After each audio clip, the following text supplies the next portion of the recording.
Bonjour à tous et bienvenue dans cette nouvelle vidéo. Aujourd'hui, on pose la question: est-ce ce que la Tunisie va se libérer de l'influence du régime militaire algérien? L'exemple mauritanien, une inspiration pour la Tunisie. La décision stratégique de la Mauritanie de s'associer à l'initiative atlantique, pilotée par le Maroc, marque une rupture nette avec les forces déstabilisatrices qui affectent la région. En choisissant de collaborer avec des partenaires comme le Maroc et les Émirats, Nouakchott affirme son indépendance, renforçant ainsi sa souveraineté et initiant une coopération bénéfique pour toute la région.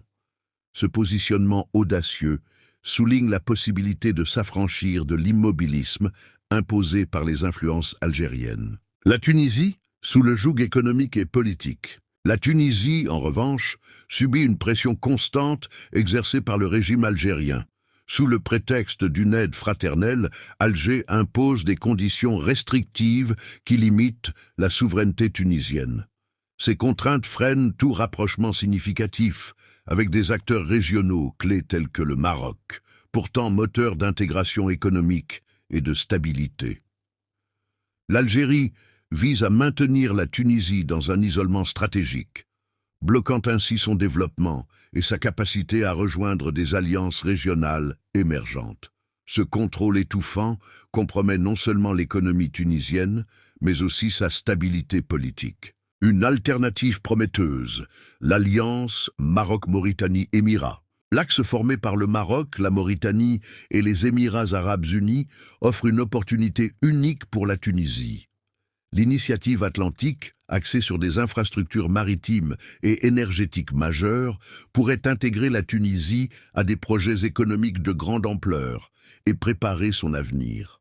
En s'alignant sur cette alliance, la Tunisie aurait accès à des investissements stratégiques et bénéficierait d'un soutien diplomatique face aux ingérences algériennes.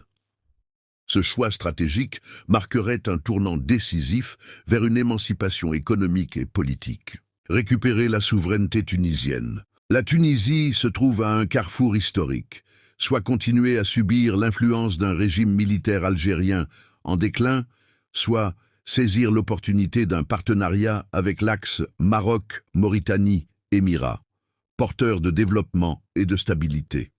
Pour réussir cette transition, il est crucial que la société civile tunisienne, les forces progressistes et les acteurs internationaux soutiennent cet élan de souveraineté.